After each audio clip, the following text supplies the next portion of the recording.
ప్రభువు పేరున అందరికీ వందనాలు తెలియజేసుకుంటూ ఈ పాఠంలో మన హృదయం యొక్క తలంపులు ఆలోచనలు ఎలా ఉంటాయి అనే అంశం మీద వాక్యం ద్వారా మనము ఇప్పుడు తెలుసుకుందాం. ప్రసంగి 3వ అధ్యాయము 10వ వచనము, నరుడు అభ్యాసము పొందవలనని దేవుడు వారికి పెట్టి ఉన్న కష్ట అనుభవమును నేను చూసితిని. దేని కాలమునందు అది చక్కగా ఉన్నట్లు సమస్తమును ఆయన నియమించి ఉన్నాడు. ఆయన శాశ్వత కాల జ్ఞానమును నరుల హృదయం ముందుంచి ఉన్నాడు కానీ దేవుడు చేయు క్రియలను పరిశీలనగా తెలుసుకున్నటకు అది చాలదు. ఆయన మన హృదయం ముందుంచిన జ్ఞానం వలన తెలుసుకోలేకపోతే యోహాను సువార్త 3వ అధ్యాయము 31, పైనుండి వచ్చేవాడు అందరికీ పైనున్నవాడు, భూమి నుండి వచ్చేవాడు భూ సంబంధమైన సంగతులను గూర్చి మాట్లాడును. పరలోకం నుండి వచ్చేవాడు అందరికీ పైగా ఉండి తాను కన్న వాటిని గూర్చియు విన్న వాటిని గూర్చియు సాక్ష్యమిచ్చును. ఆయన సాక్ష్యము ఎవడును అంగీకరింపడు. ఆయన సాక్ష్యము అంగీకరించిన వాడు దేవుడు సత్యవంతుడును నాటక ముద్ర వేసి ఉన్నాడు. ఏలయనగా దేవుడు తాను పంపిన వానిని కొలత లేకుండా ఆత్మ అనుగ్రహించును గనుక ఆయన దేవుని మాటలే పలుకొను. తండ్రి కుమారుని ప్రేమించుచున్నాడు. ఆయన చేతికి సమస్తమును అప్పగించుచున్నాడు. కుమారుని యందు విశ్వాసముంచువాడే నిత్య జీవము గలవాడు. కుమారునికి విధేయుడు కానివాడు జీవము చూడడు గాని దేవుని ఉగ్రత వాని మీద నిలిచియుండును. ఈ విధంగా చూసుకుంటే దేవుడు చేయు క్రియలను పరిశీలనగా తెలుసుకున్నటకు మనకేం కావాలంట? యేసుక్రీస్తును అనుసరించి ఆయన ద్వారా పరిశుద్ధాత్మను మనము పొందుకుంటే ఆ ఆత్మ ద్వారా మనము సమస్తమును పరిశీలించి తెలుసుకోగలము. ఇర్మీయా 14వ అధ్యాయము 9వ వచనము, హృదయము అన్నిటికంటే మోసకరమైనది, అది ఘోరమైన వ్యాధి గలది, దాన్ని గ్రహింపగలవాడెవడు? ఒకని ప్రవర్తనను బట్టి వాని క్రియల ఫలము చొప్పున ప్రతీకారం చేయుటకు యెహోవా అను నేను హృదయమును పరిశోధించువాడును, అంతరింద్రియములను పరీక్షించువాడును. మన హృదయాలు దేవునికి అప్పగిస్తే సరిచేస్తాడు. చెడ్డ హృదయం యొక్క తలంపులు ఎలా ఉంటాయి? మత్తయి 15:9, ఈ ప్రజలు తమ పెదవులతో నన్ను ఘనపరుచుదురు గాని వారి హృదయము నాకు దూరముగా ఉన్నది. మనుషులు కల్పించిన పద్ధతులు దైవోపదేశములని బోధించుచు వారు నన్ను వ్యర్థముగా ఆరాధించుచున్నారు అని యెషయా మిమ్ములను గూర్చి ప్రవచించిన మాట సరైనదే. హెబ్రీయులకు రాసిన పత్రిక 3వ అధ్యాయము 8వ వచనం నుండి చూసుకుంటే, నేడు మీరు ఆయన శబ్దమును వినుని యెడల అరణ్యములో శోధన దినమందు కోపము పుట్టించినప్పటి వలె మీ హృదయములను కఠినపరచుకొనకుడి. 40 సంవత్సరములు నా కార్యములను చూసి మీ పితరులు నన్ను పరీక్షించి శోధించిరి. కావున నేను ఆ తరము వారి వలన విసిగి వీరెల్లప్పుడూ తమ హృదయములలో ఆలోచనలలో తప్పిపోతున్నారు, నా మార్గములను తెలుసుకొనలేదు గనుక నేను కోపముతో ప్రమాణం చేసినట్లు వారు నా విశ్రాంతిలో ప్రవేశింపురని చెప్పితని. సహోదరులారా, జీవము గల దేవుని విడిచిపోనట్టి విశ్వాసము లేని దుష్ట హృదయము మీలో ఎవనై ఉందైనను ఒకవేళ ఉండనేమో అని జాగ్రత్తగా నడుచుకున్నది. బైబిల్లో చెడ్డవారిలో ప్రధానమైన వాడు లూసిఫర్. ఈ లూసిఫర్ ఎలా పడిపోయాడు ఆకాశం నుండి అంటే, యెషయా గ్రంథము 14వ అధ్యాయము 13వ వచనంలో చూసుకుంటే, నేను ఆకాశమునకి ఎక్కిపోవుదును, దేవుని నక్షత్రములకు పైగా నా సింహాసనమును హెచ్చింతును, ఉత్తర దిక్కునున్న సభాపర్వతం మీద కూర్చుందును, మేఘ మండలి మీదకి ఎక్కుదును, మహోన్నతునితో నన్ను సమానులుగా చేసుకుందును అని నీవు మనస్సులో అనుకుంటువు కదా. నీవు పాతాళమునకు నరకములో ఒక మూలకు త్రోయబడితివి. 1 సమూయేలు 15వ అధ్యాయము 22, అందుకు సమూయేలు తాను సెలవిచ్చిన ఆజ్ఞను ఒకడు గైకొనుట వలన యెహోవా సంతోషించినట్లు ఒకడు దహన బలులను అర్పించుట వలన ఆయన సంతోషించిన. ఆలోచించము, బలులు అర్పించుట కంటే ఆజ్ఞను గైకొనుటయు పొట్టేళ్ల క్రొవ్వు అర్పించుట కంటే మాట విండుయు శ్రేష్టము. తిరుగుబాటు చేయుట శోధ చెప్పుటయును పాపముతో సమానము. మూర్ఖతయు అగుపరుచుట మాయా విగ్రహము గృహదేవతలను పూజించుటతో సమానము. యెహోవా ఆజ్ఞను నీవు విసర్జించితివి కనుక నీవు రాజుగా ఉండకుండా ఆయన నిన్ను విసర్జించననగా సౌలు జనులకు జడిసి వారి మాట విననందున నేను యెహోవా ఆజ్ఞను నీ మాటలను మీరి పాపము తెచ్చుకుంటుని. నిర్గమకాండము 7వ అధ్యాయము 13. యెహోవా చెప్పినట్లు ఫరో హృదయము కఠినమాయెను కనుక అతడు వారి మాట వినకపోయెను. తరువాత యెహోవా మోషేతో ఇట్లనెను, ఫరో హృదయము కఠినమైనది, అతడు ఈ ప్రజలను పోనీయనొల్లలాయెను. మత్తయి సువార్త.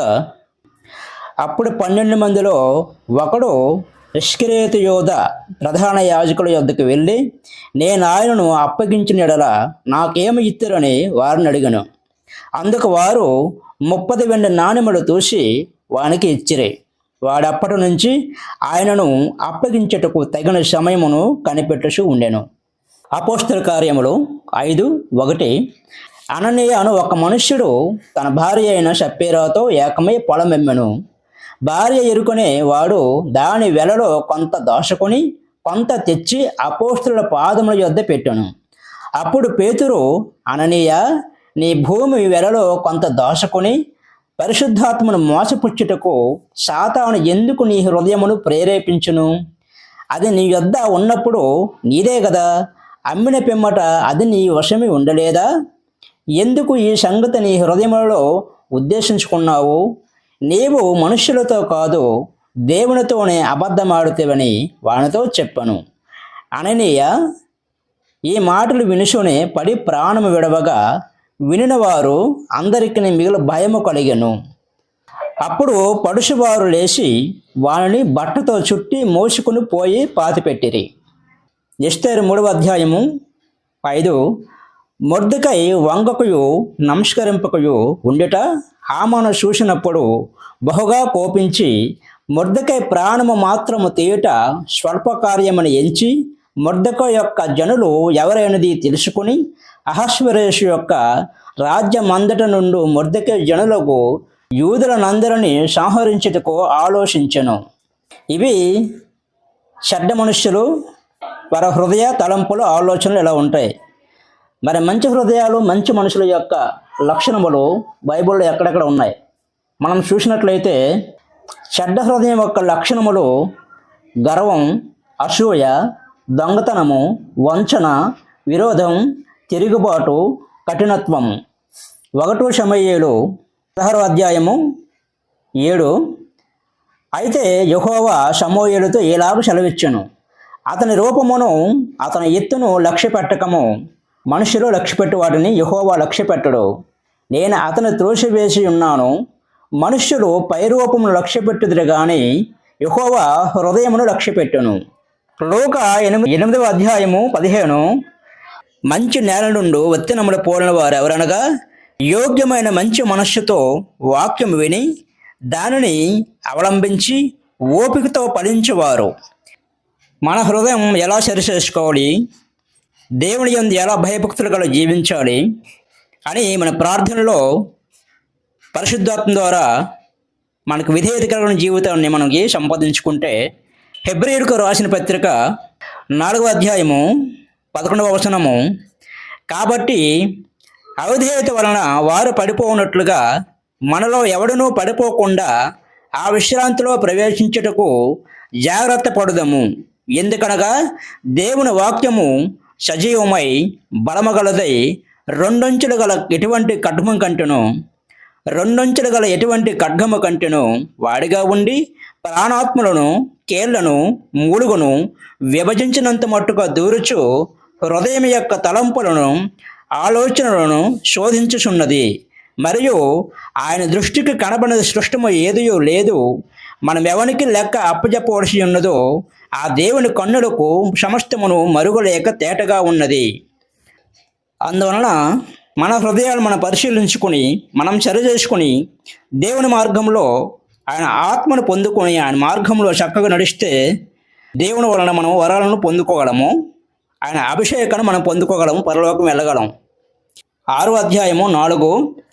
ఒకసారి వెలిగింపబడి పరలోక సంబంధమైన వరమును రుచి చూసి పరిశుద్ధాత్మలో పాలువారై దేవుని దివ్యవాక్యమును రాబో యుగ సంబంధమైన శక్తుల ప్రభావమును అనుభవించిన తర్వాత తప్పిపోయిన వారు తమ విషయములలో దేవుని కుమారుని మరలా శిలువ వేసు బాహాటముగా ఆయనను అవమానపరుస్తున్నారు. గనుక మారు మనసు పొందుటట్లు అట్టి వారిని మరలా నూతన పరుచుట అసాధ్యము. సామెతలు 4వ అధ్యాయము 20వ వచనమును చూసుకుంటే, నా కుమారుడా, నా మాటలను ఆలకింపము, నా వాక్యములకు నీ శివయుగ్యము. నీ కన్నుల ఎదురు నుండి వాటిని తొలగనీయకుము, నీ హృదయం ముందు వాటిని భద్రం చేసుకొనుము. దొరికిన వారికి అది జీవము, వారి సర్వ శరీరమునకు ఆరోగ్యమును ఇచ్చును.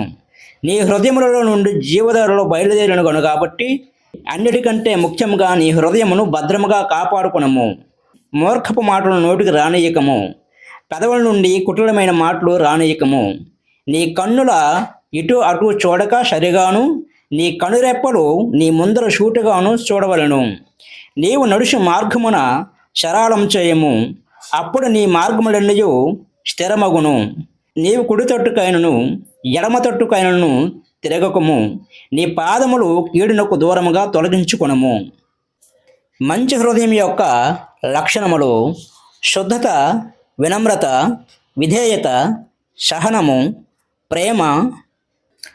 సోదరి సోదరుడా, మరి నీ హృదయం ఎలా ఉంది? నీ తలంపులు ఎలా ఉన్నాయి? దేవుని యందు మీ హృదయాన్ని సరిచేసుకుంటే మీ ఆత్మీయ జీవితానికి ఎటువంటి డోకా లేకుండా హ్యాపీగా ఈ లోకంలోనూ సంతోషంగా ఉండగలరు.